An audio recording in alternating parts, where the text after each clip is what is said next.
Bisa saat ini kita telah terhubung dengan pemerhati perempuan dan anak Ibu Erlinda. Selamat siang Bu Erlinda. Bisa dengar suara saya Bu Erlinda? Mungkin bisa dinyalakan. Ya, Assalamualaikum. Selamat pagi Waalaikumsalam, menjelang selamat siang, pagi, Mas menjelang siang. Sogi. Gimana kabarnya Bu Erlinda? Baik? Alhamdulillah Pak baik, tapi apa ya, udah berapa hari ini kesel aja ya. Kok Mhm. ada berita yang kayak gitu dan sepertinya masif di negara kita ini. Iya, nah, Dan yang mhm. paling utama itu, Mas Sogi mohon maaf ini jadinya langsung to the point ya. Sebenarnya apa yang harus kita lakukan? Apakah hanya seperti pemadam kebakaran atau Mhm. seperti apa ya? Kenapa? Karena menurut kami sebagai orang-orang yang sudah terjun puluhan tahun di dunia anak dan keluarga, hal yang seperti ini sangat bahaya buat negara. Mmm. Kenapa? Karena dampak sosial bukan hanya dampak kesehatan secara jasmani psikologi, tapi dampak sosialnya, Mas. Mmm. Kenapa dampak sosialnya? Di catatan saya itu yang pertama adalah merusak struktur dan fungsi keluarga, ya kan? Kenapa? Karena yang pertama adalah hilangnya rasa aman. Mmm. Hilangnya rasa aman dalam keluarga, hancurnya otoritas moral dan keluarga, ya kan?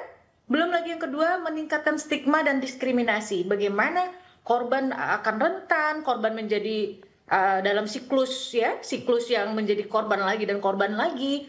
Belum lagi stigma dari masyarakat seperti tadi yang sudah ditayangkan oleh iNews ya, Mhm. kakak beradik ini. Belum yang paling utama apalagi? Merusak tatanan nilai sosial masyarakat kita. Bagaimana sosial budaya kita itu akhirnya terampas ya kan? Dan yang paling utama lagi apa? Beban sosial ekonomi kita, Mas. Negara kita akan terbebani dengan apa? Tingginya angka ketergantungan sosial. Karena mereka ini orang-orang yang tidak akan bisa punya produktivitas, tidak punya Mmm. ada inovasi ya, dan sebagainya macamnya. Karena mereka harus direhabilitasi oleh kita, baik itu secara jasmani, psikologi, dan sebagainya. Karena mereka rentan terhadap ekonomi dan sosial ya.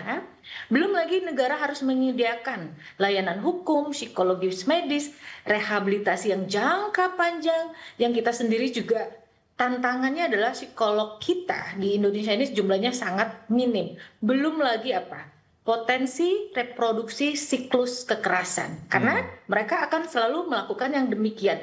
Jika tidak dilakukan rehabilitasi secara tuntas, ya khususnya psikologi mereka, Iya. mereka-mereka ini akan menjadi pelaku. Begitu Mas Ogi. Belum lagi dampak kesehatan fisik secara nasional nantinya. Ya, Bu Erlinda, mungkin Demikian Mas Ogi. baik, Bu Erlinda mungkin bisa diketahui juga atau enggak mungkin apa sih penyebab jadinya terjadinya keterkaitan antara mungkin keluarga? Apakah dikarenakan mungkin setelah nonton video porno mungkin? Apa menjadi penyebabnya?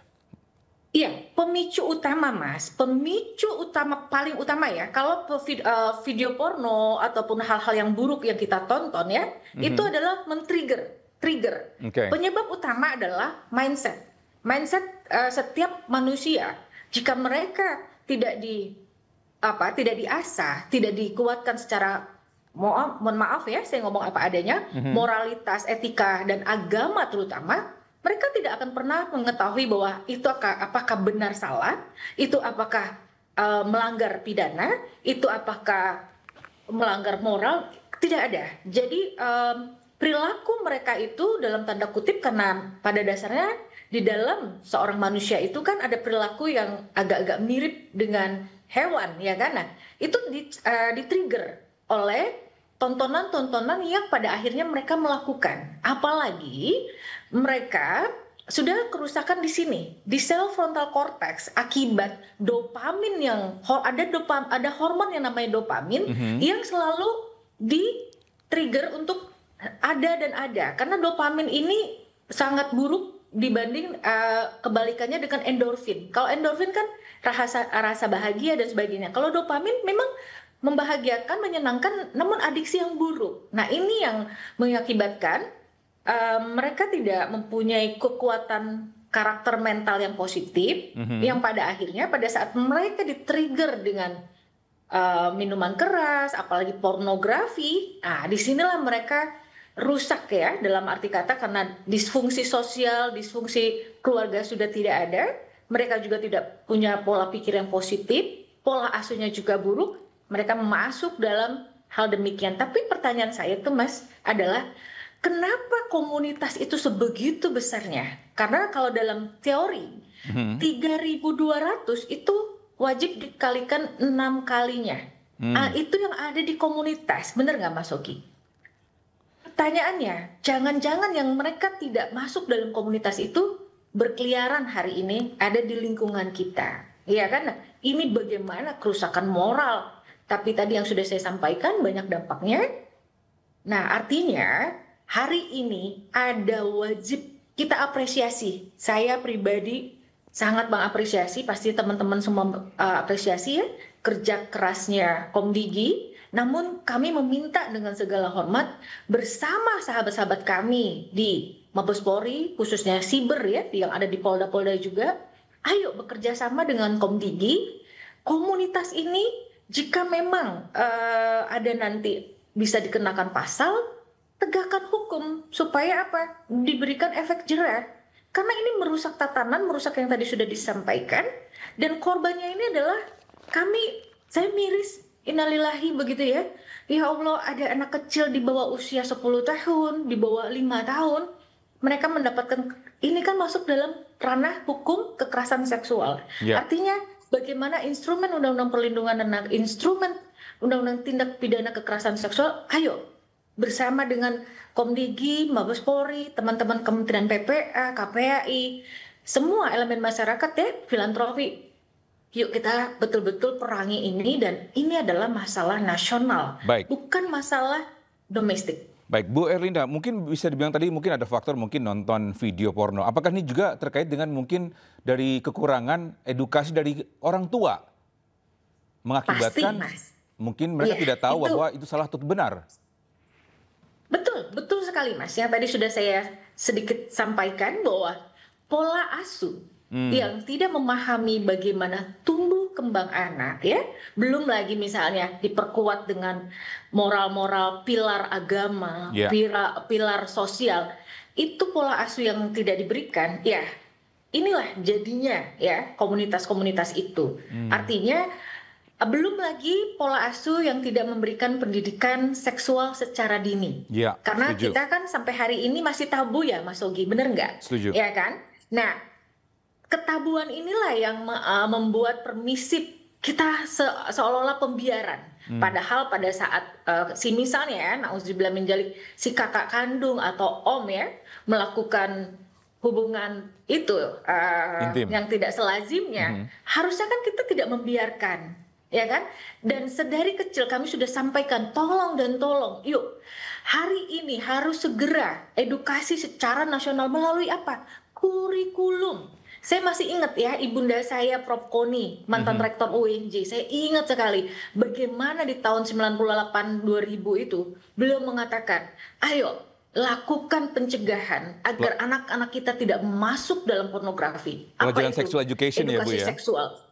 Iya Mas, karena pada saat anak ya baru mau mengetahui ya, misalnya usia 2 tahun, ABCD, kita udah sampaikan, D, K, ya kan? Ini kamu sebagai laki-laki, kamu sebagai perempuan. Organ vital kamu, misalnya perempuan, ini kita sebutkan secara biologis. Ini Ya. payudara. Payudara ini nanti berkembang bla bla bla, misalnya gitu.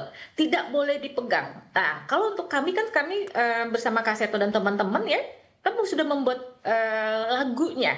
Ya sudah, sambil dinyanyikan. Mana yang boleh, mana yang tidak, ya kan? Nah, buat remaja. Remaja juga kita sampaikan. Kalian sampai masuk misalnya pada perbuatan seksual yang dalam tanda kutip, ya kan?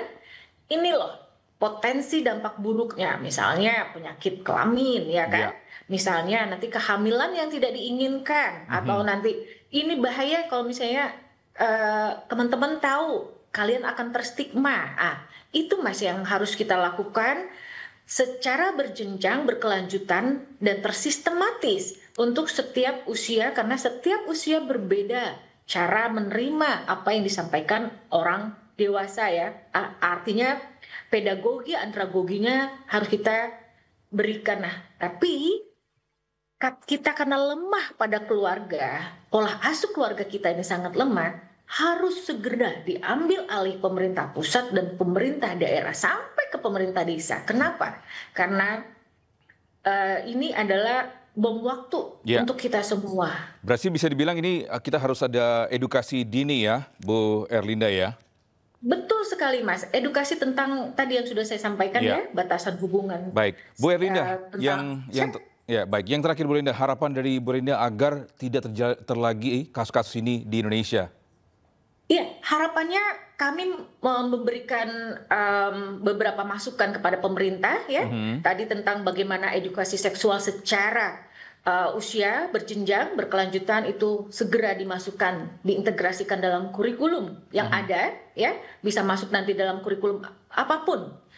Nanti di Kementerian Agama maupun Kemendikbud itu nanti seperti apa Kementerian Pendidikan Dasar dan Menengah ya, bagaimana strategi penanganannya, bagaimana strategi penegakan hukum, kami mohon dengan sangat, termasuk juga kami minta dukungan dari teman-teman media bagaimana kita mengkampanyekan ini bahaya yang luar biasanya, termasuk juga bagaimana strategi daerah ya kan, program deteksi dini program deteksi dini dan pengawasan sosialnya, belum lagi rehabilitasi perlindungan korban, serta kami berharap kerjasama dengan elemen masyarakat seperti misalnya peran lembaga swadaya masyarakat, peran tokoh agama dan adat, dan partisipasi keluarga dan masyarakat. Dan hari ini kita harus mengajak adik-adik kita yang Gen Z maupun Gen Alpha ini untuk yuk kita sama-sama speak up, Baik. kita menjadi orang-orang yang bisa siap melindungi. Terima kasih Aini sudah betul-betul mau membahas hal tersebut. Kami sangat-sangat berterima kasih dan apresiasi Mas Ogi. Baik, terima kasih Bu Erlinda selaku pemerhati perempuan dan anak atas waktunya dan atas insight-nya. Terima kasih.